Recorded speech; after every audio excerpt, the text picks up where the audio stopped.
Hi, everyone, and thank you for taking the time to join us virtually at convention today. I'd like to introduce our guest speaker, Dr. Sacoby Wilson, who will be speaking about the value of community science. Dr. Wilson is an associate professor with the Maryland Institute for Applied Environmental Health and Department of Epidemiology and Biostatistics in the University of Maryland College Park School of Public Health. Dr. Wilson has over 20 years of experience as an environmental health scientist. He works primarily in partnership with community-based organizations to study and address environmental justice and health issues and translate research to action. Dr. Wilson is director of the Center for Community Engagement, Environmental Justice, and Health. The center is focused on providing technical assistance and research support to communities fighting against environmental injustice and environmental health disparities in the DMV region and across the nation. Dr. Wilson has been very active professionally to advance environmental justice science. He is a member of the US EPA's National Environmental Justice Advisory Council, member of the National Academy of Sciences Board on Environmental Studies and Toxicology, board member of the Citizen Science Association, and editor-in-chief of Environmental Justice. He is also a senior fellow in the Environmental Leadership Program. This is truly just scratching the surface on his accomplishments and awards. And with that, I will turn it over to Dr. Wilson. Thank you for joining us. Thank you, Samantha. You can hear me all right? So I'm going to share my screen. I'm happy to be there today on this 100th anniversary meeting of your esteemed organization. And I appreciate the invite. And I want to be able to act as a bridge for your work in citizen science to what we're kind of calling community science. And so let me just share my screen real quick. And, again, thank you for the introduction. So I'm Sacoby Wilson. In my work, I really try to engage communities. And I think one of the questions posed to me about, my presentation and what to offer to this group, to this esteemed group, with this esteemed celebration, like how can you move forward as an organization in your work in citizen science? I would offer to you trying to do community engagement, get into that space, really bringing in diversity, equity, inclusion, and I'll hit on that a little bit in this presentation, and then also get into this community science space and look at some other fields where we, in public health, we call community science community-based participatory research. So in this presentation, I'll give you a little bit of background, try to get through those background slides real quickly, and then kind of dig into, so what I offer is some of the principles that you can follow on, the principles you could adopt, the communities you should engage, the initiatives you should take, and give you some examples of my work that may be useful, kind of case studies in how your organization can, again, the evolution and move forward in what you do in citizen science. So, of course, very familiar with citizen science. And I just want to offer, I have a really good colleague, Dr. Karen Cooper, who is at NC State. And Karen, I think NC State is one of the few institutions in the country that has like a public science designation, which I think is really cool. In so many ways, I'm also a public scientist, but she wrote a book on citizen science, and she comes from the Cornell School of Ornithology. So that group of folks who do a lot of stuff around bird watching and that type of science. But y'all know what citizen science is. I just want to say real quickly with this slide, I think the power of citizen science is the democratization of science. And I have this little riff that I always like to share. In academia, this rankism, right, and credentialism. I just made up a term for y'all. Credentialism, y'all can use it. When it comes to you got to have a degree to be a scientist. Citizen science says you don't have to have a degree to be a scientist, right? I think it's the democratization of science. I think fundamentally that's part of the problem with the scientific sort of industrial complex in the US, that we've so commodified science, so institutionalized in a way that's taken away the love, the curiosity, right? At one point in time, as a 5-year-old, I thought I was gonna be a paleontologist. Obviously, I'm not a paleontologist, but I still like dinosaurs to a certain extent. I'm not a big fan of Jurassic Park movies, but sorry about that. But that, as a kid, right? And so I want to be a paleontologist. That kind of love of science, the democratization of science. The science is for everyone, right? So I think when you think about diversity, equity, inclusion issues when it comes to science, I think citizen science is actually a bridge to actually engage everyone in science, whether it be DIY science, street science, right, crowd science, anyone could be a scientist. That's the power of citizen science. And so I think it's actually in many ways a pushback to the kind of corporate science, the academic science that I'm a part of, that system science. It's showing the values of people and how science can be found anywhere. Scientists can be found anywhere. And you think about it, y'all, everyone is a scientist anyway, even if they don't know it. We're using science right now. We watch science, we read science, we wear science, we eat science, we breathe science, some of that's bad science, we drive science, we turn science on and off. We're all applied scientists. And my point that I want to make here is when you think about the benefits of citizen science and how important it is to our society, it allows us to reach all types of groups, all ages, backgrounds, racial, ethnic backgrounds, cultures. But unfortunately, in some of the US citizen science, that opportunity for engagement and that penetration in some communities is actually not happening.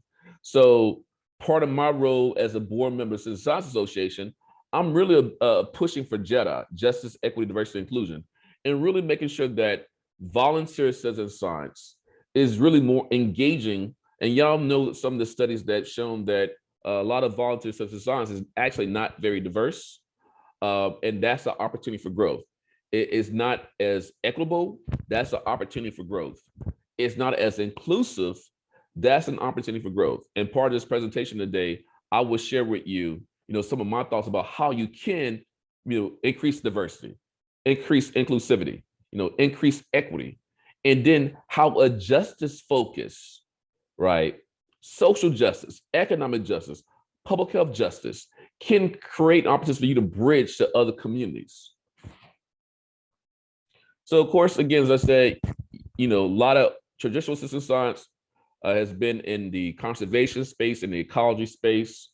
And then, the type of work that I do, there is some citizen science in the traditional sense when you think about data collection, but how can we evolve citizen science, traditional citizen science, out of this data collection mode into more of, all stages of the research process and this action, the question again posed to me, how can we get citizen science into the action mode, okay? And so NASAP, which is a federal faculty of the EPA, I don't remember the acronym off the top of my head, wrote a report a few years ago that talked about really the power of citizen science and gave some really interesting case studies about different types of citizen science. So y'all know this is a citizen science typology. So all citizen science is just not data collection citizen science, right? Some citizen science is grassroots, DIY, out of your garage, kind of, Steve Jobs kind of citizen science, right? And then some citizen science is very much top down, government asks a question. It could be citizen science where bird watching, water quality monitoring in case of this organization, or it could be citizen science where people are was it Galaxy Zoo, Zooniverse, I'm sorry, where we're asking folks to do massive intelligence to basically judge or categorize galaxies out there. And so the questions are coming from a government agency, the questions may be coming from an academic institution, and we use this kind of massive intelligence, the brain power, the computing power of the crowd science approach. And I think all those approaches are really useful. And, but one of the things that I think we want to do more with citizen science is engage in communities, particularly those communities who may be, in my work, and I'll get into this, frontline, fence line communities who are impacted by environmental injustice, communities that are dealing with environmental hazards. And I'll talk about that more. Citizen science also, what's really exciting about citizen science for me, y'all, you get this data, you want to translate the action, to make a democracy work, it takes what? It takes work, everyone. And so this collaborative governance is an opportunity to really get your own data, then hold your local officials accountable, right? Making sure you have data to go to the zoning board meeting, taking this data to go to the planning board meeting, right? Taking the data to talk to your local, town council members, your county executive, right? Taking the data, and then you go from, local to county to state, taking to your Department of Environmental Quality, or taking to your health department, and then engaging at the regional level when it comes to regional planning boards, NPOs, or when it comes to federal level, right? This is actually a very right time in the US for citizen science to actually step up, and be present because of what's happening in the federal government when it relates to President Biden's executive order on climate change. There's many opportunities for citizen scientists to be engaged in that space, as it relates to the Justice 40 initiative, which I'll talk about later. Hopefully I won't forget to talk about it. And there's so many different initiatives at the federal level where this is a time for citizen science to really push forward and have an impact on how science is done and actually change mainstream science, make citizen science mainstream, and make academic science, I'm gonna say it, non-mainstream. Okay, we got to get back to basic scientific method where you don't have to have a Ph.D. to be classified as a rigorous, qualified, y'all know the words, objective, good scientist.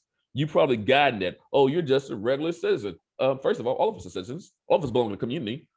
We all have, in many cases, have got some kind of K-12 training. We are all, in many cases, professionals. So why can't you leverage your professional skills, in this arena and bring that into this arena? This is kind of otherizing that happens when you talk to people like me who have PhDs when it comes to doing science and believe that because you do not have a PhD or you come doing citizen science, that is not as valid, as valuable, as rigorous, as objective as their science. That's highly problematic. And so I think there's some power here. And I think your organization can push more actually in that space too, to say push back against that type of a narrative about citizen science, the quality of the data that's been collected. You can come up with a common vision, again, actionable information, shared knowledge, again, sharing across your peers within your community, across different communities. That's the power of the crowd science. Technology, a lot of citizen science has been enabled by this great new technology, whether it be, and I'll highlight some of this technology in my work. I do a lot of air quality monitoring, but there's stormwater sensors out there as well. There are temperature sensors that have been used for looking at heat island issues. And of course, many of you know about the Pacific Northwest heat dome, what's happening there. That people who have died from these heat waves. And, so that's an opportunity. About the forest fires, of course, also Pacific Northwest. There's a lot of folks who are doing citizen science as it relates to collecting data on smoke. There's a smoke app I think the EPA has, and a lot of citizen science is engaged there. So there's a lot of opportunities to be really present in the moment and provide data that can actually save lives and improve public health and improve public policy. And again, I think the power of citizen science is whole literacy. There's a lot of different terms out there that you can use. You got environmental literacy, right? Some of you are doing that. Spatial literacy. I do a lot of geographic information systems. So basically, visualizing environmental phenomena, doing mapping. Spatial literacy is a big deal. Like all the apps and stuff, y'all. Some of you may be using apps. The digital literacy. Citizen science has an opportunity to use those tools and actually use that as a way to change the culture of science and change access to science through the technology. So now I talked, you know about citizen science, so I gave you some information you already knew. So it's like, Dr. Wilson, why are you repeating this stuff we already know? But there's a different framework that I want to talk about called community-based participatory research. Now, in the public health realm, a little bit of social sciences, this work comes out of Paulo Freire's Pedagogy to Oppress. The people are empower themselves through science, right? And the whole idea is that different in some ways to some traditional citizen sciences, and this is where I kind of call community science.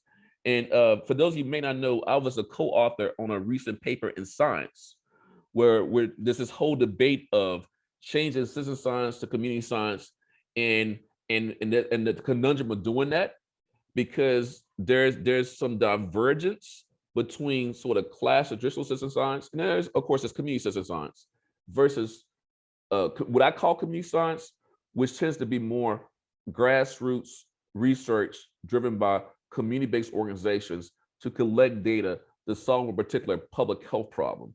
Particularly work has been done by communities that are dealing with issues of social inequities, racism, environmental justice. Okay, again, I'll define that later. But with CBPR, communities engaged in all stages of the research process. So some of what you can do as volunteers is how can you work in your organizations, work with other partners to start maybe applying the community-based research framework. That's one way to kind of get engaged in this community science. So it recognizes CBPR, communities recognize the unit of identity. We build on community strengths and resources, promote collaborative and equitable partnerships. So really, when you think about CBPR, and I have a later slide that kind of, I'll talk about the two, citizen science and CBPR, and put them on this slide and see how they compare to each other. It's about building relationships, y'all. So at the heart of CBPR is processing, building relationships, and making sure you have inclusiveness, you have communication, you have openness. Think about the things that make the best ingredients of really good relationships, right? You got to have trust. You got to have some Aretha Franklin, right? You got to have respect. This is a big part of CBPR. And community drives the work. So community members who live with these issues are the contextual experts, right? Just the same way as a citizen scientist, you are an expert and you leverage your expertise to help inform the development of the study design, the study question themselves. So in CBPR, the folks who are most impacted are developing the research questions. They're developing the study design. They're helping with data collection, which in many cases, traditional citizen science is really just stays in that data collection box, but they also help them with data analysis. Also, a lot of citizen science also is doing analysis too. And then in addition, they are doing work on disseminating results to their peers, folks in the community, to other partners, and also government officials, et cetera. And then also the translation to action is key to CBPR, okay?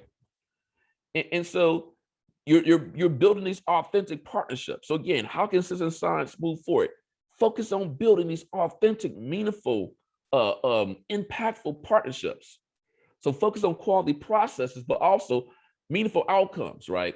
So did we clean the air? Did we clean the water? Did we reduce pollution levels? Did we improve access to food? Did we improve access to basic amenities, y'all? Clean air, clean water, right? Safe food, safe housing. Did we do hazard reduction? Did we do exposure reduction? Did we do reduction to heat? As I just brought the example of climate change and urban heat issues, and not just urban heat issues, but these heat waves, and of course, there's a big deal with heat islands. Like, did we improve economic opportunity structures? Did we reduce poor health outcomes? Did we eliminate health disparities? Did we achieve health equity?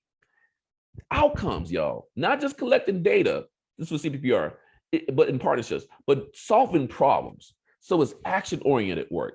It's applied work, okay?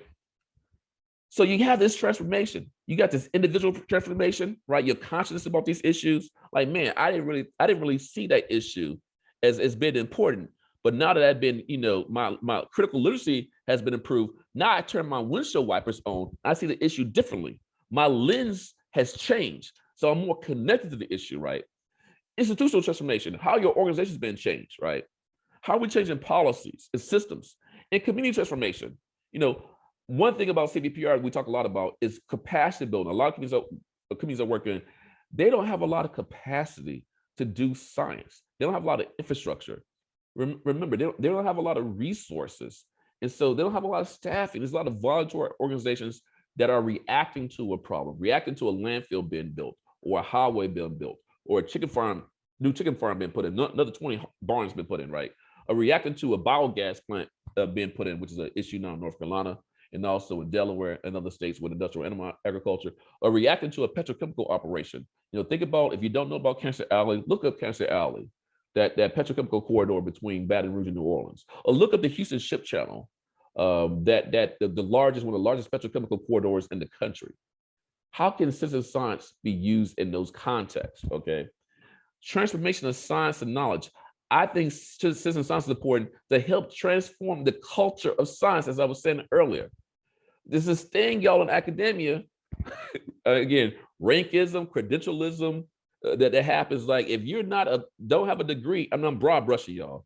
There's a lot of pushback. It's really disconcerting because no data is infallible. The data that's collected by government agencies, academic institutions, none of that's infallible. It's all about our adherence to the scientific method at its core, okay?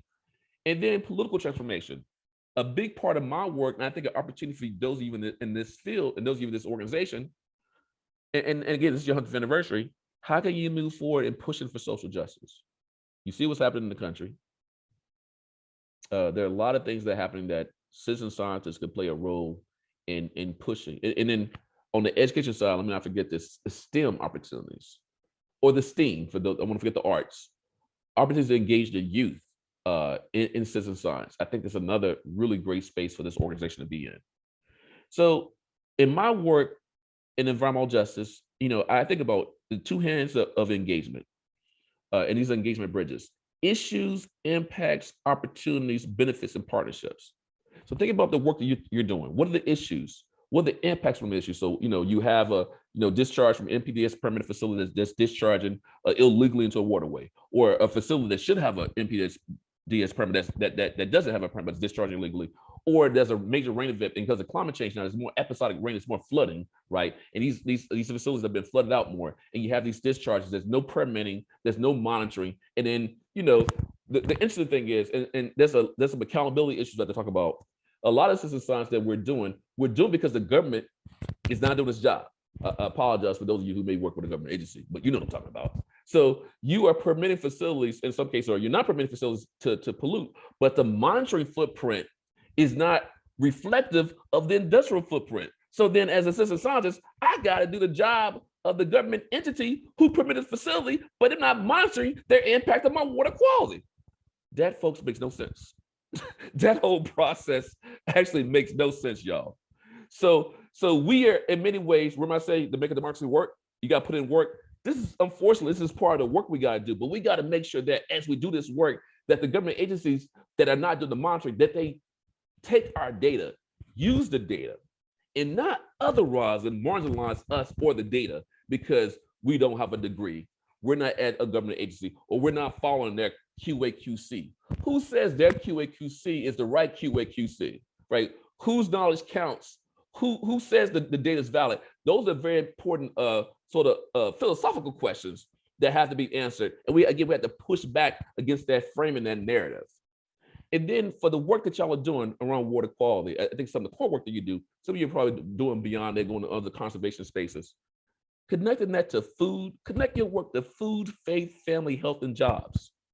Make your citizen science work, make it proximal, make it everyday, make it pocketbook. How can you make it accessible?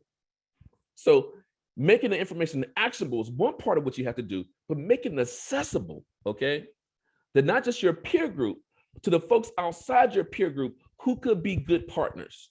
I mean, one of the things I've been sharing with a lot of my colleagues lately, when it comes to like environmental issues, and this is whole debate about in the environmental movement, how helicoptering happens when an environmental group goes into like a community of color, like a Black community, they have a campaign around climate change or clean coal. There's no such thing as clean coal, by the way, or some type of issue, right? And then they helicopter in. What I offer to this group is do not helicopter in, partner with folks. And how can you connect to the social infrastructure that are already in those communities? How can you connect to the technical infrastructure that are already in those communities? That's an opportunity for you to really be engaged in that way, to move forward and evolve the work you're doing to get in this community science space. And so this is the slide I wanted to show, just to kind of situate citizen science on this slide. So this is what we call in public health the community engagement continuum. So you move from outreach to consultation to involvement to participatory. So you see the participatory, that's where CBPR, community-based participatory research, lies, and the community-driven. I believe a lot of traditional citizen science falls in the involvement bucket, right? It falls in the involvement bucket. But you could have citizen science that cuts across the whole continuum, right? And so again, how can you think about the work you do, doing outreach, to communities that have issues and being able to be a partner, doing consultation, because you are a scientist. You can consult on these issues, right? With government agencies, right?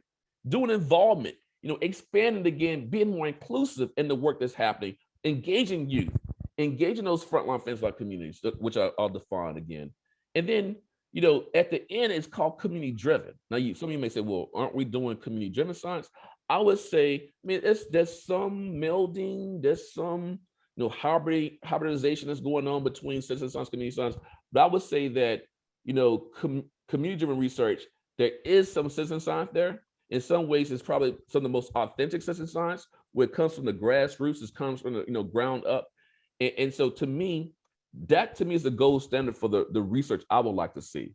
Community-driven research, whether it be individual-based, sort of citizen science kind of community-driven research, or more collective, like community citizen science work, where you're working in a partner with folks who might be from an impacted stakeholder group on a particular environmental or health issue.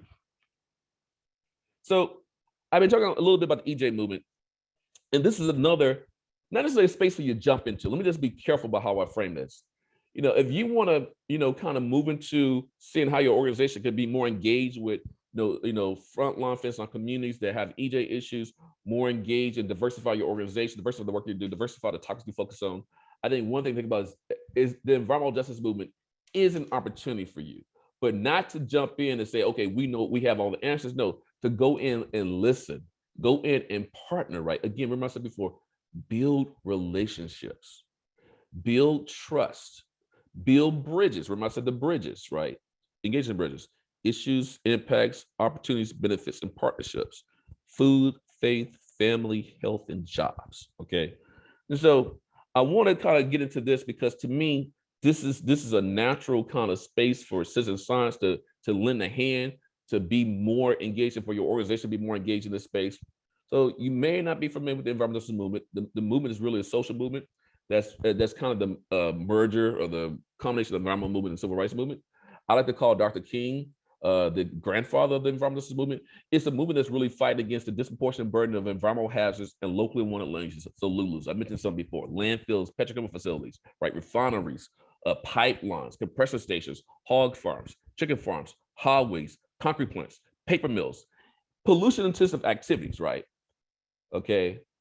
And Dr. King is a grandfather because those you know your history, 53 years ago in April, he was assassinated in Memphis, where you may not know he was working with the Memphis sanitation worker strike, where you had Black men who were being treated, poorly on the job, who had these exposures. So you had these issues of labor, economic justice, sort of health justice issues happening.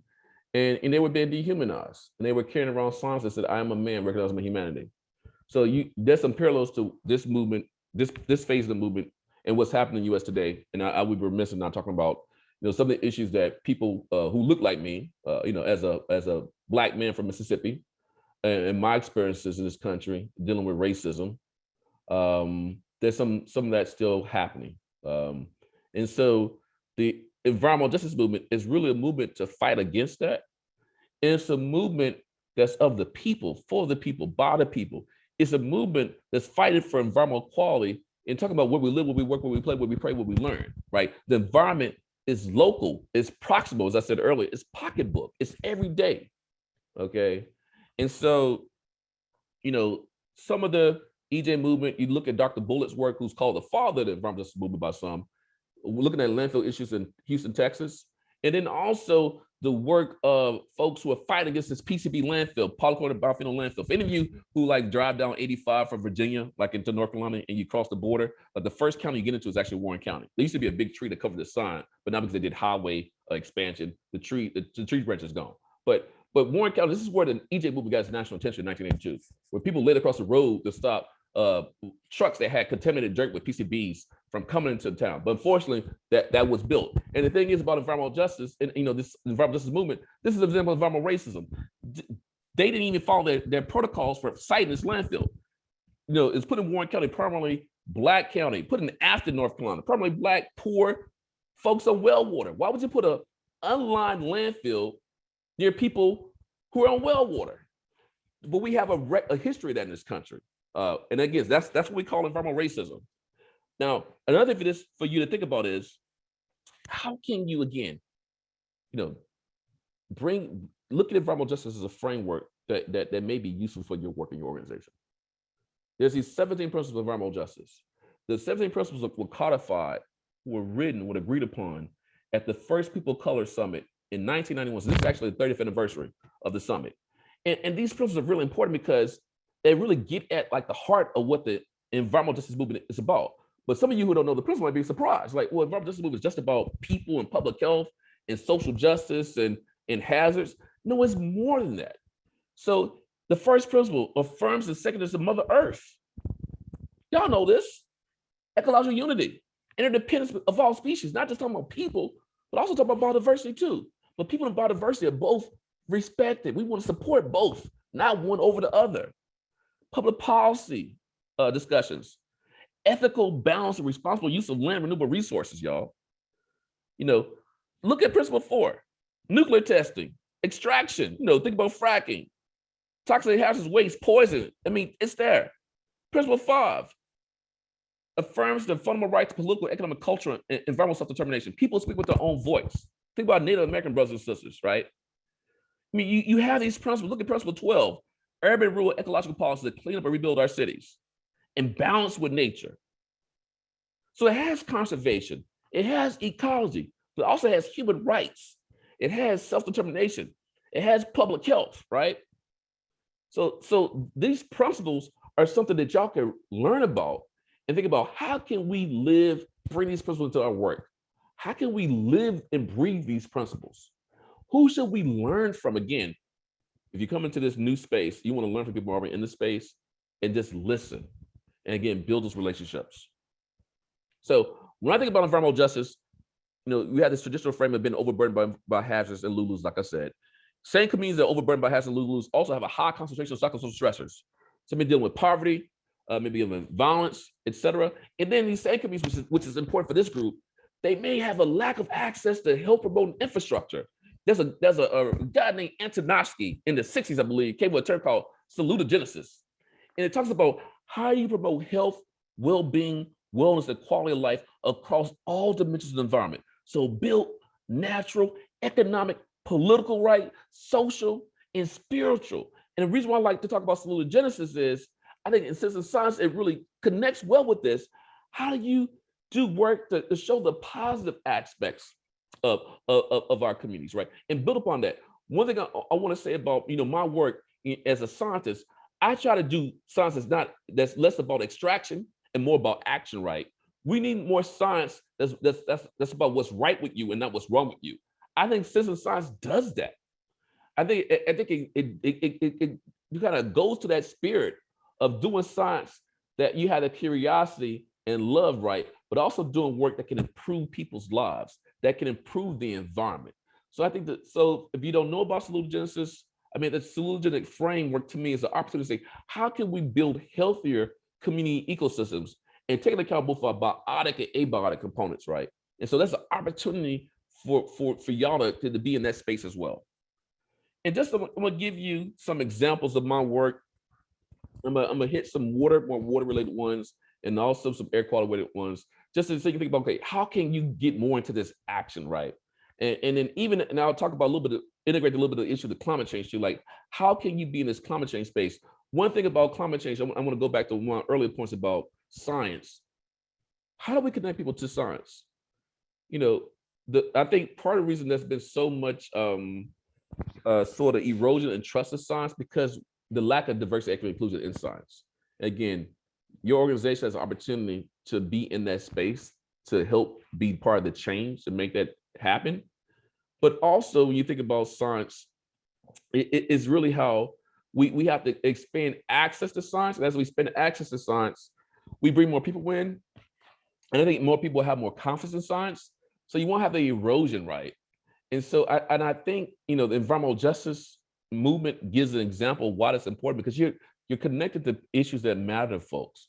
Clean air, y'all, matters to people. As you know, clean water matters to people. And you think about water in sort of different ways. Is water quantity? We know what's happening right now in parts of the country that they're in drought. Farmers are struggling. We have cattle are struggling. We have indigenous brothers and sisters are struggling with water. We have water right fights across the borders. We also have, big cities that are struggling with water, right? We have the drought issues, and those drought conditions are creating more conditions, as you know already, for forest fires, right? Then you have the issue of water quality. So you can look at water quality as it relates to our ecotourism, right? Our cultural connection to rivers and streams. The fact that we may be, using those rivers and streams for recreation, for fishing, recreational fishing, subsistence fishing. And many of us just want to be connected to nature in a way that we are connected to, we're benefiting from the ecological goods and services, right? And not sometimes, if it's polluted, that limits the ecological goods and services that those rivers and streams can provide, right? Then you also got, potable water issues. So you go around rivers and streams, go to issues like, drinking water. And you think about Flint, for example, with the man-made disaster in Flint, and in other parts of the country where people had older water infrastructure and exposure to lead and other issues. And then you have water accessibility issues and also water affordability. So when you think about water, I would say quantity, quality, accessibility, affordability are issues that we have to think about. And so one of the things I worked on as a grad student, and I still have a partnership with this group, is the Western Revitalization Association.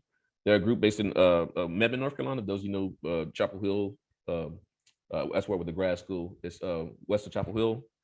And so these were post-slavery Black neighborhoods that were founded near Mebane, but because of racism, they weren't really included in the development of the town. So they were like in like a me-board development. They weren't included to get sewer and water infrastructure. So the sewer and water lines ran through the communities, but they weren't connected to sewer and water lines.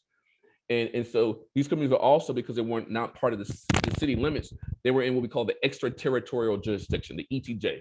So you think about the kingdom and the moat and the fiefdom, right? It's like the folks who live outside the moat, but the kingdom, the king and queen still have control over land use. They tax it, but you're way over here and you're taxing me, but you're not giving me any benefits. So similarly, what happens with this, with ETJ, you have no control over land use, okay? It's highly problematic. So you can get dumped on. So in many cases, ETJ is where they dump the landfill or they dump some industrial development in the ETJ. Another kind of similar situations for folks, and some of you may know about this if you're unincorporated. A lot of unincorporated communities end up being dumped on too. So I call you when you unincorporated contamination water representation, because you don't have a town mayor, you don't have a town council. And so counties have a tendency to put their pollution intensive developments in unincorporated areas in the county. But so you had this issue with sewer water infrastructure, and then this highways gonna be built through these post-slavery Black communities, right? And so the Western Revitalization Association really organized to do their own citizen science. And they came with an approach called community-owned and managed research. We actually published papers on it, right? So I published papers with my community partners. Y'all can look on Google Scholar, look up Omega Wilson, is the president of West End, OMEGA, Omega, like, Alpha and Omega. And we published papers on this work around basic amenities, environmental justice, and community-owned and managed research. But one of the frames that we used to call legal epidemiology. So the idea is you collect data to show that things are not in compliance with building codes, Civil Rights Act, et cetera. So we call this, so a lot of what WERA does and what they push today is science for compliance, okay? Science for compliance. And so the community-owned and managed research approach was an approach where they had a really bad experience with the academic researchers at UNC. And the academic researchers said, you can't collect your own data. Who are you, little people in the community?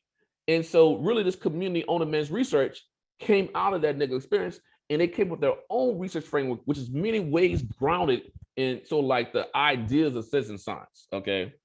And so what you see is, they wanted equity in funding, parity in management, and the data used for action, not just data that's used to collect, studies and extract the kind of like helicopter science that goes into publications, but really to use the data for really action.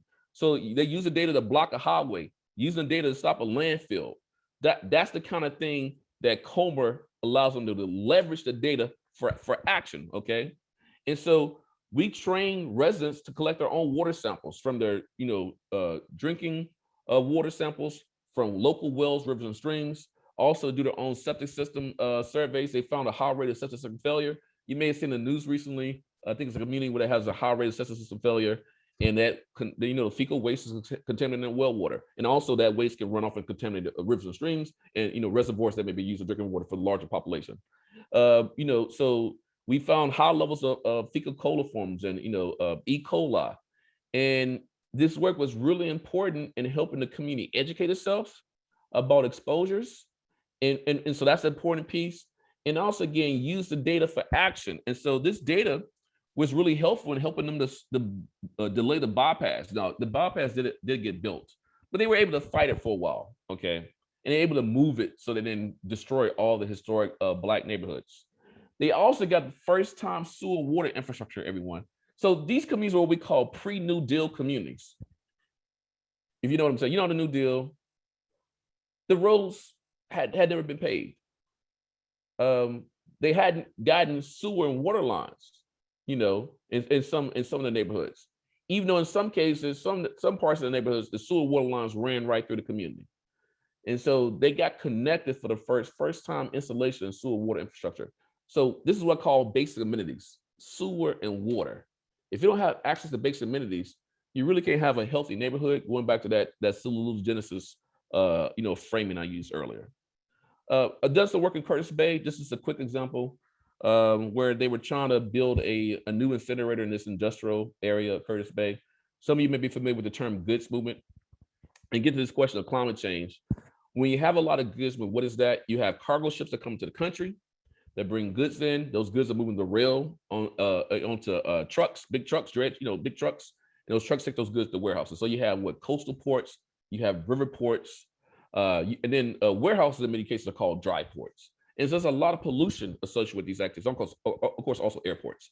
And so you have a lot of greenhouse gas emissions, but also co-pollutants. So a lot of goods movement areas where communities are burdened by goods movement, you have a lot of air quality problems. So both with greenhouse gases and also with co-pollutants or particulate matter and others that can cause asthma and other poor health outcomes. They have a lot of large super polluters in this area of Curtis Bay, which is in South Baltimore. You have, disparities economically. You look at the household income of the area, Baybrook area, compared to the state of Maryland and to the rest of the country. This slide is a little dated, but you get the point. You have health disparities in the community. So major mortality differences for different diseases in that area compared to other parts of the state and the country. So when you have a community with environmental justice issues, y'all, let me just slow down this a little bit. And going back to my three-legged stool. You've been overburdened by hazards, right? I said multiple hazards. You have to think about the cumulative impacts of those hazards. So as a citizen scientist, we're talking about exposure to chemical agents, physical agents, biological agents in some cases, and also exposure to psychosocial stressors. And so how as a citizen scientist could you in this organization do more work in this space, because these communities are dealing with chemical mixtures.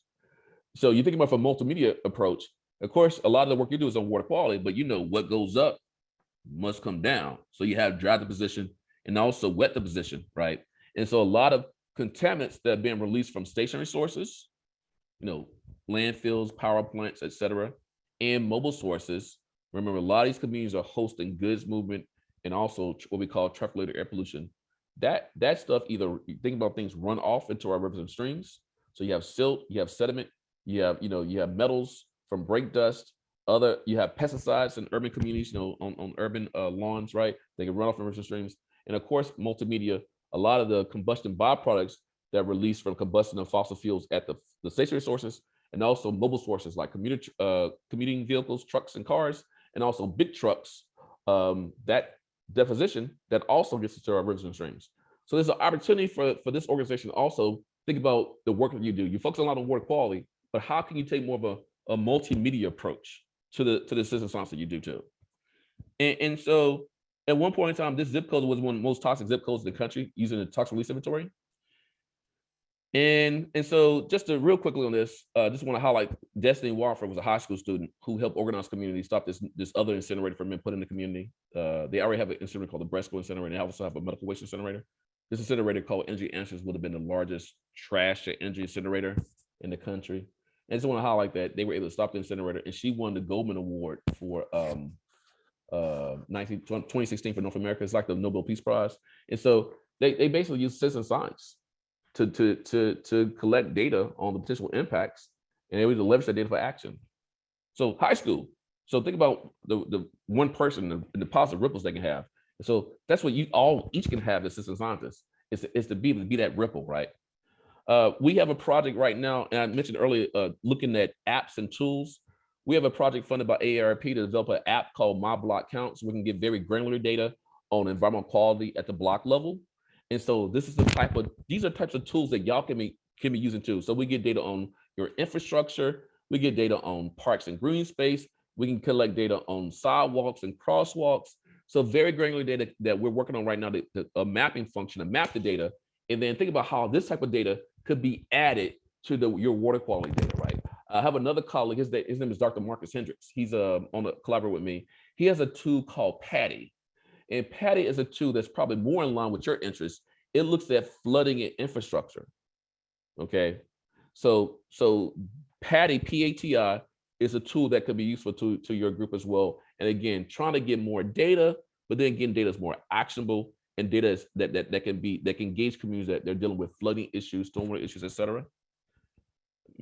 So this is just, I don't have time to show it, but this is like a little video that talks about the tool.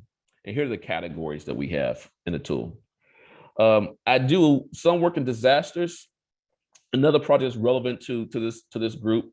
We have an EPA funded project to look at disasters and flooding in the Carolinas. I'm actually going on a research trip next week.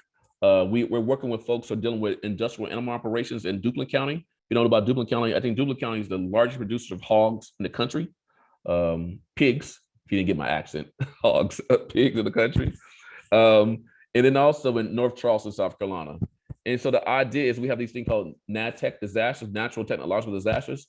So natural technological disasters, many of those are driven by climate change, particularly if you think about hurricanes. Think about Hurricane Maria, Hurricane Harvey, Hurricane Sandy, Hurricane Margot, Hurricane Katrina, 16 years ago in August. Hurricane Floyd, for those of you in North Carolina, 22 years ago, 1999. And so all these hurricanes, and of course, last year we had the most named storms in history, naming storms, right? We got on the Greek alphabet. And of course, we had 7 named storms that hit the Gulf Coast last year.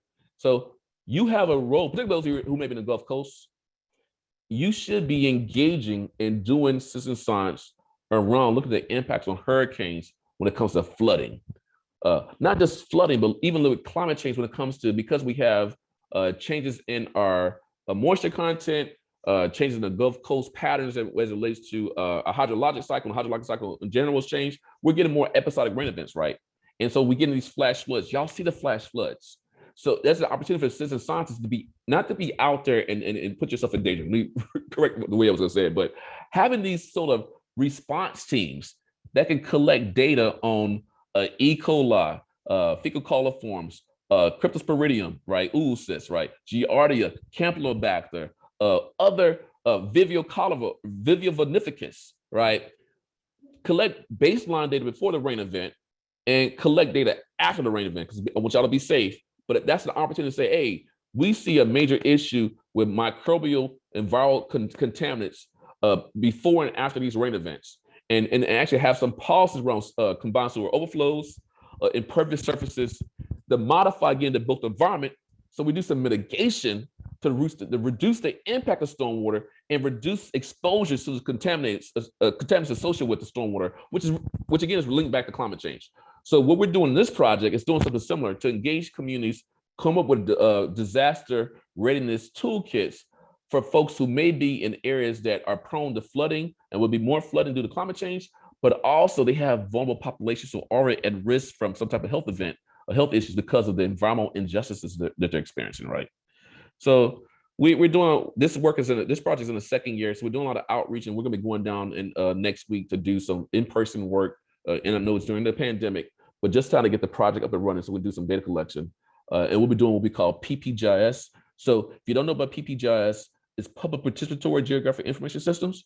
So that's another space for y'all to be in, bringing GIS into your work as citizen scientists, because that's another opportunity to engage folks in spatial literacy, right? As I said earlier, and using these GIS tools to map environmental phenomena. So if you're not doing that, I think it's a great opportunity to do that and partner with groups like ERISA, also Esri, which is a major, sort of a developer of GIS tools, the ArcGIS program. They do a lot of, they're doing hackathons now. So I think those are things to think about. We have a stormwater project. Let me see, I'm looking at time. We have a stormwater project that we've been doing for a few years. It was initially funded by EPA, sorry, and now it's been funded by NSF. But as I talked about before, stormwater, we're doing work in the Watts Branch area in DC. We're also doing work in Baltimore, Watershed 263, and just kind of looking at stormwater BMPs and looking at people's perceptions of BMPs and looking at how redevelopment may lead to more stormwater issues because of more impervious surfaces being produced. And so we're using this technique called Photovoice, which is maybe something you want to look at too, like basically bringing photos into your work. So people get cameras on their smartphones, they go take pictures, you give them a set of questions to ask, like, how is your water quality, or how is stormwater impacting your life? And they go out and take pictures of places that may get flooded, their BMPs, are the best practices working or they're not working, and then that data can be used to again be shared with your policymakers. Say, hey, these BMPs are not working. We need BMPs, or we got BMPs, but these are not the best BMPs, best stormwater, best management practices. So that's sort of the gist of this particular project. And again, as citizen scientists, you can be engaged in looking at bringing in more green infrastructure, right? And so you think about green roofs and green walls, you think about permaculture. We know that one big issue when it comes to climate change in urban areas, for example, not just urban areas, also rural areas, is tree canopy. And y'all know trees are good for a lot of things. Trees are good for heat mitigation, noise pollution mitigation, air pollution mitigation, stormwater mitigation, right? Playability, growing food, mental health. So how can you use citizen science projects and citizen science tools like iTree, or you can look at sitsci.org. That's my organization, or SciStarter. SciStarter.com, I believe, or SciStarter.org has a lot of different citizen science projects that you can connect to that talk about water quality, that talk about climate change. So that's another opportunity for you to expand the work that you're doing, y'all. To do projects that you can have more action, and then again connect with more communities, right? Through those type of projects. Couple more examples, and just for a time check, how am I doing on time? How much more time do I have before we want to go to Q&A? Samantha? I would say about 5 o'clock. So should I stop now, or can I cover a couple more slides then stop? Yeah, wrap up. If you want to wrap up around 5, then we can do Q&A. Will that work? Yep, yes, sir. Thank you. Awesome. So just a few more examples. I have more slides, but I do a lot of stuff, y'all. So I will wrap. Thank you for that, because I just want to check it. I could talk for another hour, but I know y'all have to transition to other activities today. But one of the things I do, and I talked about this earlier, I do a lot of air quality work, and I do a lot of work helping to build hyper-local air quality monitoring networks. So I made a point about the EPA regulatory monitoring network, which is not reflective of our industrial footprint. So our monitoring footprint it's reflective of industrial footprint. This is a big deal when it comes to air quality. And remember, I just said a few minutes ago that, deposition impacts water quality. So if you're doing water quality monitoring, a lot of the chemicals that you see are due to, traffic, due to urbanization, due to stationary sources, right? So it's important to understand that connection between air, what's in the, the air quality impacts and how that can lead to water quality impacts, right? But we're building these hyperlocal air quality monitoring networks across the country. We are building one. We have one that's in Cheryl, Maryland, which I will highlight. We're helping folks out in Lorton, Virginia. We've helped the St. Mary's Health Department in St. Mary's County build a 77 sensor network of purple areas. I'll talk about those real quickly. We're also working in Savannah, Georgia. Again, goods movement issue that I mentioned before that I talked about for the South Baltimore. We're also working in Newark, another community that's dealing with energy issues, pollution intensive industries, goods movement in the South Ward neighborhood of Newark. And so we got Newark, we got Savannah, we're doing work in Charleston. We're also doing work in Uniontown, Alabama. Done some work in Houston, Texas with folks in 5th Ward, working with Environmental Defense Fund in 5th Ward and also Pleasantville neighborhood. And so the reason why I mention all these examples, all these communities and a lot of communities across the country are dealing with air quality problems. And a lot of that is, contributing to climate change, right? So it's a climate change connection with the air quality problems. And again, that's connection, remember I said multimedia, that's connection to the water quality problems that you're focused on, right? So it's good to be in the climate change game, y'all. It's good for you to expand to also be in the air quality game, even if you're not directly in it. Engage with groups that are already working on air quality. How can you partner with them? But so we're building this 50 sensor network in Prince George's County right now. We got some money from the Prince George's County County Council. So I just had a great conversation with the health department director last week to try to get his support to see how we can build this monitoring network out to capture areas that may have more people with asthma, for example, right? And so this is just, we want to, we're setting these sensors at different system of human receptor sites like churches and schools where people who may have some underlying susceptibilities will be more at risk from the pollution, right? This really cool work in Cheverly, Maryland. Cheverly, Maryland is in Prince George's County too. We have like a 25 to 30 sensor network in Cheverly. Cheverly has like a metal recycler. They have a Amazon warehouse, I believe. They also have a lot of traffic from local highways. And so community folk were concerned. We have a partnership with the town mayor. Actually, we've engaged 3 mayors over the past 3 years. We have a community advisory board. We're engaging the green team. We're engaging the town council. And we also engaged the state agency, Maryland Department of Environment. And so we built this network with purple areas. Purple areas are used to measure PM10, PM2.5, and PM1. Particular matter, if I didn't define it before, is dust in the air. It's a major public health threat. It can cause asthma attacks. It can cause heart disease. It can cause stroke. It can elevate your blood pressure. It can contribute to Alzheimer's, diabetes, infant mortality, low birth weight births, also birth defects. It can cause cancer. It can contribute to premature mortality, and also reduce life expectancy. So think about this, y'all. Assistant scientists, that's just one pollutant. But remember, with air quality issues, there's a chemical mixture when we combust fossil fuels. Okay, so we're measuring particulate matter. The sensor also measures temperature. So that's something y'all can also do. Put up these sensors to measure air quality, to measure temperature in the areas where you have a lot of flooding, in the areas where you have a lot of contamination that may be due to runoff issues. Those things are all connected. Take a more systems approach to your citizen science work, right? That's a space for you to be in. But we're using this data to educate, but also for policy. And also MDE is using data for enhanced inspection of the local facilities, right? And so this is a model that can be applied in other parts of the country. Now, what we don't have is the water quality part, right? So these type of air quality projects, this is the opportunity for your organization to say, where are these air quality monitoring networks at? Who are the community partners? How can we bring water quality monitoring to bear, to support? And again, build that partnership, right? Collaboration. And I'm gonna end right here. This real quickly, Uniontown, Alabama is another community. I talked a lot about urban impacts. It's a rural community. It's 20 miles from Selma. Y'all know Selma, Alabama, from Civil Rights Movement. They have a arrowhead landfill with trash from 33 states that was built on an old plantation cemetery. So you see the grave markers. Those are plantation folks who died who used to work on plantation, right? And so some of those folks were enslaved Africans. Okay, they also have a catfish factory, cheese plant with cheese waste that's been spread on the ground. But I just want to just end here. You see this this mountain that you see, that's the landfill. That's not a mountain. So it takes in trash from 33 states. It also takes in coal ash. So that's another thing. So think about the landfills and runoff of the fluid from landfills and how it impacts rural communities, particularly those on well water. Okay. And then the spraying that you see, and this is important. This is an important point I want to end with here. Potable water is a big issue in this country still. Where in rural areas, people on well water, big issue. Okay. So contaminated rivers and streams, big issue. But I think your group has the opportunity to be in more in this space as well, particularly in the areas that are dealing with agricultural impacts from CAFOs, and also agricultural impacts from landfills, and impacts from spray fields, impact from biosolid application. You know, where our solid waste goes from our sewage treatment plants. Where's that go? It gets land applied, y'all.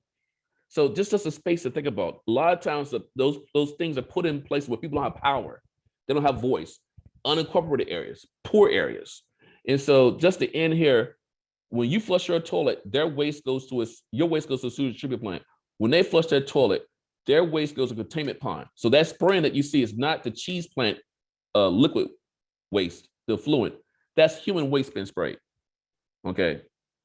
So how can you be in that game? How can this organization be in that game to support communities who are dealing with not having basic amenities, y'all, not having safe water, not having safe sewer? Just want to end. I didn't want to end on a bad note, but it just shows the opportunities for your organization and how citizen science is so important. It's always been important, but it's more important today. And thank you for your time. I'll take questions. Thank you.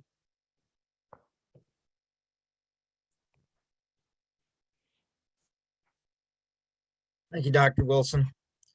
We've got time for questions. If you'd like to ask a question, raise your hand on Zoom and Jeanette will recognize you for your question. Please clearly state your name, chapter, and state. And please keep your question concise and to the point. We want to ensure there is enough time for as many questions as possible. When Dr. Wilson has finished answering your question, please lower your hand so we can see more people. I'll try to be long-winded. Sorry. I can be part of the problem too. So I'll try to be concise in my response. Okay, you're fine. I finished a half an hour early yesterday. So okay, good. I know Rick Graham had his hand up Yeah, first. people are so excited to ask questions. Some of them did not wait for our speaker to finish his presentation. Are we going to let them jump the line like that, or should we start with the people who were patient? We can get the ones that I kind of go in order on how they come up top. All right. Then the fastest hand raiser was Rick Graham. Yes, we have 3 entities that are involved with these science aspects. And the reality is that citizen, academic, and governmental agencies science is mostly where we're involved. How do we, and none of them are exclusive or non, the situation is, what is the best way to get them united, bring them together so that we can work through the issues? I see citizen science and academic maybe being kind of a natural match, but getting the governmental agencies, they think they're too good to listen to anybody but the top level scientists. Thank you, Rick. It's just so funny to me. I think we have to use that language against them, because I work with I have a lot of government colleagues, and I want to give a positive example. I went through it real quickly at the end. The Chevrolet example. Tad Aburn is one of the collaborators on that project. He's with MDE. I'm not sure what happened, but he's seen the light. He's so supportive. I was on a conversation with him a couple of weeks ago. We're doing this project with folks in Germany around air quality issues, and he said so much positive. Like, Tad, I think you give me more credit than what I've deserved, what I've earned. But I think we got to show how the impact of these citizen science projects. What's the impact? And that's the way to make people like Tad a champion. So in the same way, what I talked about before, Rick, building those relationships, building the partnerships, if we can show successes of how we've had impact with citizen science data, I think it's the way to go. But also bring your champions to the table with you. So you made an important point. Those community academic partnerships or community university partnerships, that's also something that we can bring to the table that can be a way to engage those government agencies too. And they see in some ways what you're doing, Rick, you're gonna leverage the sort of the credibility. And I hate to say it this way, you're gonna leverage the credibility of the academic professional, but at the same time, we don't want to use that as a way to undermine the credibility of the citizen science professional. So there's some best practices out there, but I think you have part of it. And also, just real quick, because I want to be long on this, I think we need to push organizations like the Citizen Science Association. So your organization should be partnering with the Citizen Science Association. Okay.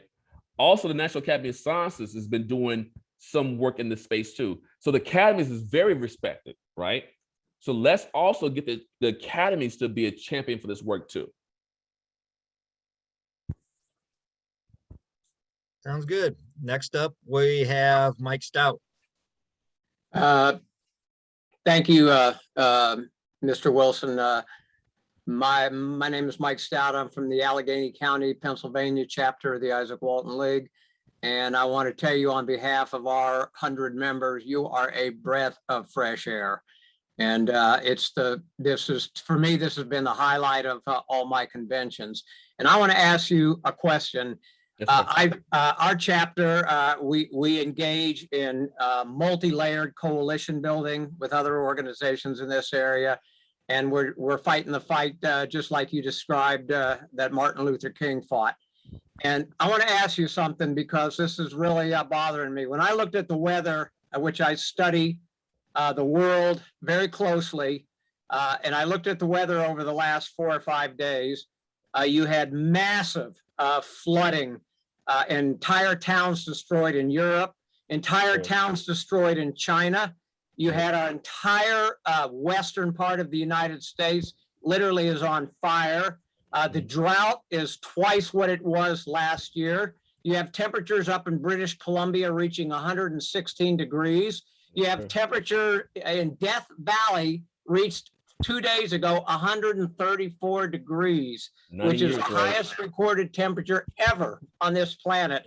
There's a town in the northernmost part of Siberia that is in the middle of the Arctic Circle 5 days ago reached 88 degrees. When I look at what's going on in the world, including in my own town, which has been devastated by flooding over the last week, power lines down, gas lines erupting, et cetera, et cetera. When I look at what's going on in the world, and I listen to my dad, who was in the Air Force, describe, because he was in the Air Force and he was involved in the bombing of World War II in Europe. What's happening now is just as devastating as what happened in World War II in Europe, but it's happening with the environment. We have a science of the head, which you're talking about, in the brain, but how do we get to the science of the heart? How do we get people to understand that we need to get our federal government on a war footing here, similar to what we did during World War II, because the disaster that is hitting the world and that is hitting this country is just as devastating. How do you propose that we build the kind of movement that the civil rights built back in the 1960s, build that movement around the environment to protect and preserve Mother Earth? Oh, thank you for that question. Great question. I think there's a lot of movement now. I mean, I've been really, Mike, I've been really enthused by the Sunrise Movement. So those are young folks. I'm not sure if you know about the Sunrise Movement. Those are young folks who are fighting for climate change, fighting against climate change, right? So you got the Sunrise Movement. You have there's an alliance called the Climate Justice Alliance. Check out the Climate Justice Alliance. You have the Just Transition Alliance, because as we transition from dirty fossil fuels, of course, we want to make sure our workers who are working in the coal mines and those industries, extractive industries, that they also are able to still put the food on the table. So when we talk about social justice, we're not just talking about taking people's jobs away and leaving them on the streets. We got to also make sure the occupationally, we think about folks too, right? But I think the movements are out there. I think the President Biden's executive order on climate change, we didn't do a lot on climate change the last 4 years. Under Obama, we made some progress. You had Bush. I think we have to, as you're saying, we have to really put more attention to it. But you said the data is there, but we have to do science communication in a way that connects to our morals, right? That connects to talks about our children. And really, we have to talk about climate change in a way that people connect to. Remember I said before, food, faith, family, health, and jobs. Now, maybe you say, Dr. Wilson, all this stuff is happening. That's not enough. But how you got to connect it, Mike, the people in a way that they get it. And I think, yes, you are exactly right. There's a lot of events that's happening. The floods in Germany, the heat dome, the fact that animals are baking in the ocean, Pacific Ocean, all that's terrible. But I still think, as you're saying, people not seeing it. So how can we connect to the heartstrings? We got to use faith as well. Faith-based engagement is a good way. If you know the Catholic Church. I'm not sure how you feel about the Catholic Church, but the Pope's encyclical on climate change, that's an opportunity. You have interfaith power and light. We have faiths working together. So I think there's a lot out there, but I think what needs to happen is we need to have a bigger tent for these different movements to come together. And as you're saying, I'll just end here and go to the next question. You talked about refugees in this world. There are more refugees produced now because of climate change than anything else. So you're right. We have to get on top of that. So I'll stop there. I'm 100% behind what you're saying. Okay. Hey, next up is Tom Parizella.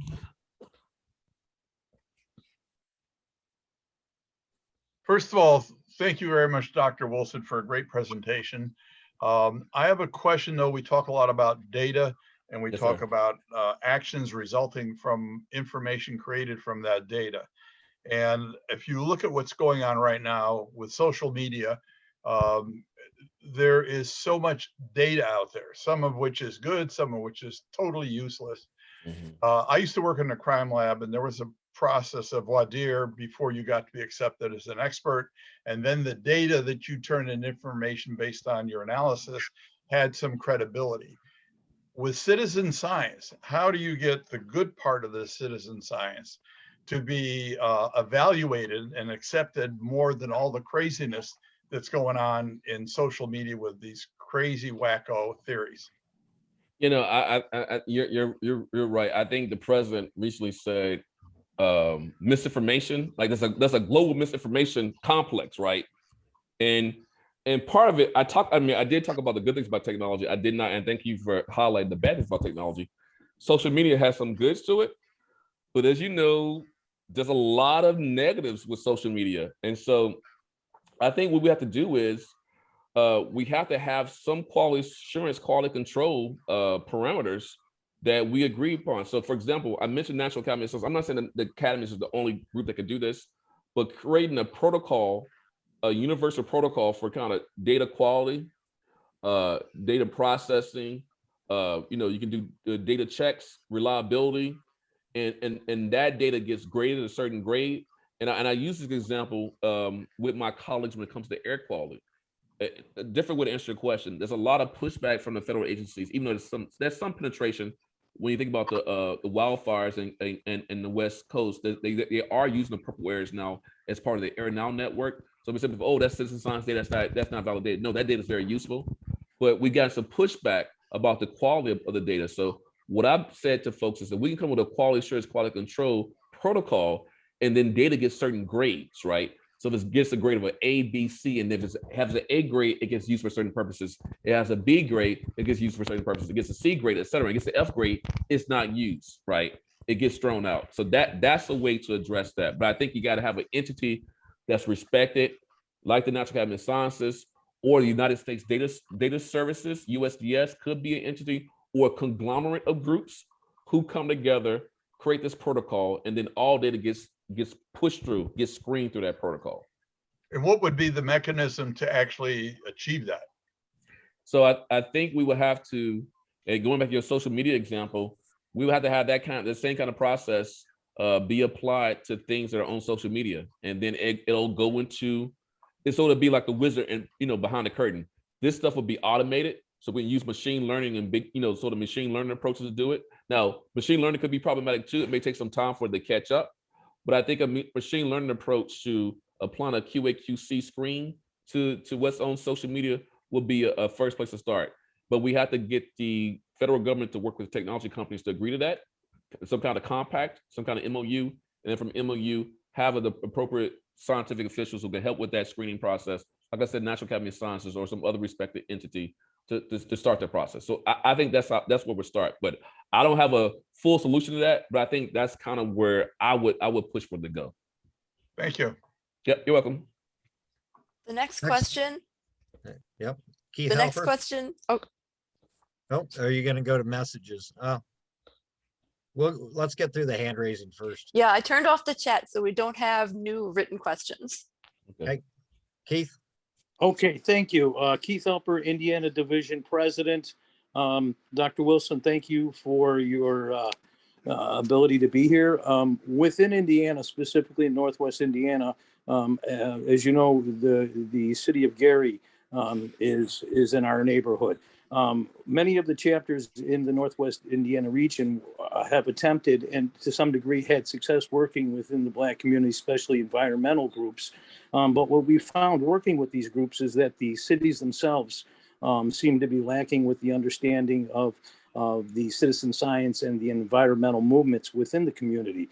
What do you recommend for groups like us that are actively working with environmental groups within the Black community? How do we bridge the gap within their own community? Because that's what we're seeing. Yeah, no, thank you. So is it Ken? Keith. I'm sorry, Keith. So Keith, yeah. So thank you, Keith. I have a colleague who actually lives in the East Chicago area, the Calumet industrial area. And so she's with People for Community Recovery, PCR. It's the Altgale Gardens. Yep. So her name is Cheryl Johnson. Her mother was known, Hazel Johnson was known as the mother of the environmental justice movement. So they have a road name for her. But I would say try to have a regional approach, not the full region, but working with folks in East Chicago, right, would be good to bring in. So her group would be good to bring in. But I do think part of there's some apathy, not at the community level, like you're saying, that's apathy or a lack of understanding in the political sphere, right? And I like to say, Keith, no politician goes to politician school. They don't know anything about this stuff. You got to spoon feed them like they're babies, man. You got to put the bottle in the diaper. You got to treat them like they know nothing. It's a tabula rasa, right? And so, you'll go ahead. No, go ahead. And I think that's exactly where this particular group I work with, which is Brown Faces, Green Spaces out of Gary. She's had huge success with the national parks, museums, and different groups throughout Chicago, the Brookfield Zoo, Lincoln Park. So she's finessed great partnerships with her efforts, but again, within her own community, our community, we struggle, like you're saying, with the politicians and getting that word out of the importance in our communities. Yeah. So let me try to be quick and concise in my response to those other questions. There's some big greens. I know they have problems, but there are some big greens who are doing more work on the DEI space. Mustafa Ali is the vice president for environmental justice for National Wildlife Federation. engaged with National Wildlife Federation. They've been having these conversations around EJ and COVID-19, right? They're having this news conversation about CCC, the Civilian Corps from the New Deal, and so how they bring that back. Also, Environmental Defense Fund. Environmental Defense Fund probably has the worst record when it comes to these issues, right? But you got folks on the inside who are trying to do better, right?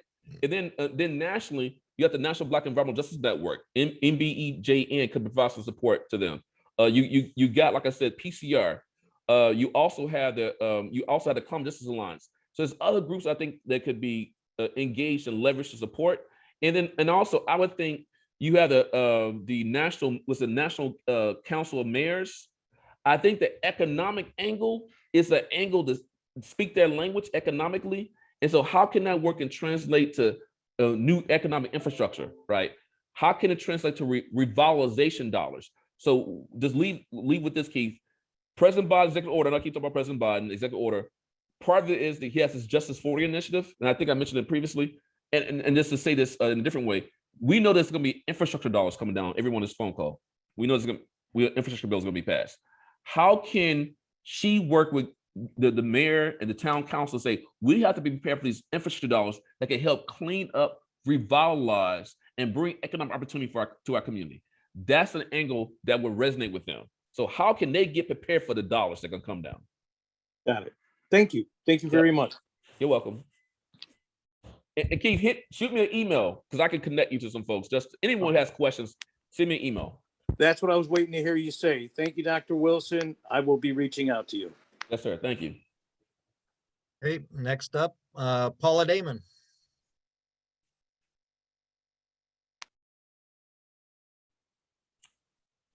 Paula, you're on mute. Microphone. Paula Bosco Damon from McCook Lake, South Dakota chapter of the IWLA. I was born in Mike Stout's country of the Allegheny Mountains, so I know very well what he's talking about. Before I ask my question for you, I would like to know if Jeanette could post for us Dr. Wilson's organization, his website, and his email address. And Dr. Wilson, I'd like to thank you for the inspiring and edifying comments you made today and your talk about citizen science and all of the issues that fall below that. I have a lot of notes from your presentation. I know I have to narrow it down. So I'll narrow it down to one question that's been on my mind. I write strategic plans for our chapter here at McCook Lake, South Dakota. And my question is, what would you recommend as the first best step to move toward diversity, equity, and inclusion? And I ask that because many of our at least our chapter, I would say, and I don't think our chapter members would disagree, we are in a white bubble. And so what's our first best step toward diversity, equity, and inclusion just within our chapter activity? Thank you. That's a great question. And I led with that early in the conversation. I think, part of what we have to do is how do you build bridges with other communities? And so, for example, I'm going to assume that South Dakota, you have indigenous populations, you have tribes that are nearby. You of course have tribal colleges for your chapter that you can be engaging. So the question back to you, Paula, have you done any engagement? Because that to me, that's low-hanging fruit. For your chapter specifically, you should be engaging tribes, tribal environmental groups, and definitely tribal colleges. Because I think the STEM youth engagement education piece is a really powerful kind of nexus and uplifting those cultural and traditional ecological knowledge systems that the tribes have, right? That's the space to be in. But you really want to think about how you can engage those groups, build those bridges, and connect and value and show support for those cultural assets that those groups bring to the table. So I'm not answering your question to one thing, because I don't think that's one thing to do, but I think you have to think about what's the history of your chapter and your work, and just for all the groups, when you think about your strategic plan, what have you done to this point to diversify? So looking at your recruitment and outreach, how you do recruitment and outreach, and how can you do better recruitment and outreach to those populations you want to engage? Are you doing it through telephone? Are you doing it through email? We know that even though there's, I think, a 95% penetration of smartphones in this country, in some parts of the country, it's probably true in your part of the country, South Dakota, there is a Wi-Fi divide, right? So some people don't have access to Wi-Fi. So maybe the social media technological approach may not be the best approach. Maybe a faith-based approach could be a good approach to engage some groups, some hard to reach groups. One of the things I said to the colleague yesterday on a phone call, Paula, was, there are some community-based organizations that may be in these communities that you want to engage, but they may not have a CBO. So who are those service organizations who are providing services to those hard to reach populations? That's for everybody. Who are your local service organizations who you may have an influx of immigrants, right? It may be a language barrier. Who are those service organizations? Partner with, build trust, leverage the trust of the service organization, but bring something to the table, right? So what resources, what infrastructure, what assets are you bringing to the table to support the needs of those hard to reach populations? Okay. So how can your organization, the science that you're doing, how can it, be a multiplier effect? So you may be interested in water quality, for example, but maybe there's a food justice issue, right? That's a concern, right? Or a healthcare issue. So sometimes I was talking to actually a colleague from Sierra Club, who's president of State Sierra Club. We were talking about this yesterday. Sometimes you got to spend time just listening. So before you act, don't be too quick, because I'm a talker, right? I'm quick to act. And I'm telling y'all, I put both feet in my mouth multiple times in my career.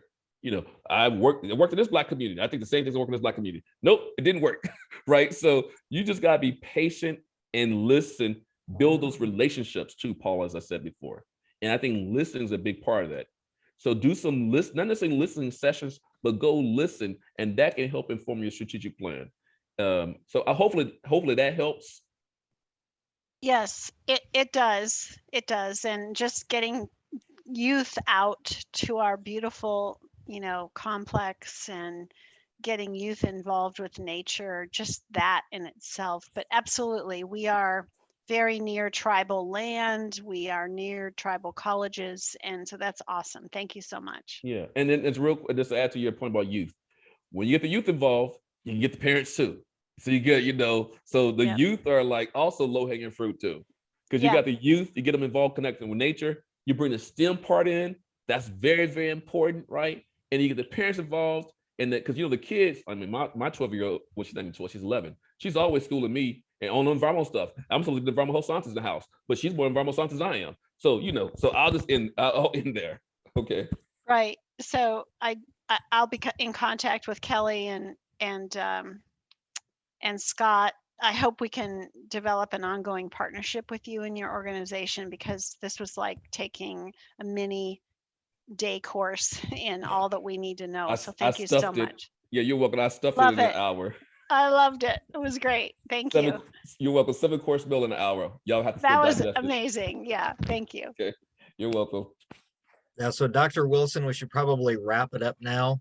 Okay. So for those of you who have questions, we'll get Jeanette and Sam to put on the website Dr. Wilson's contact information so that you can ask him the questions. And if it seems pertinent to other chapters in that, we can publish that information. Again, I'd like to thank you, Dr. Wilson. It was very enlightening.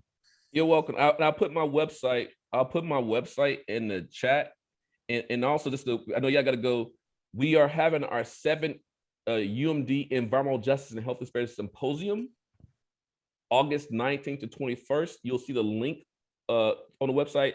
That's also, as Paul said, that'll be a great learning opportunity. It's 3 days, and we'll talk about climate change, diversity and inclusion. So that'd be another opportunity for y'all to learn and get some best practices, some tools that you can use as part of your DEI work. And then like this larger theme of what I talked about in my presentation.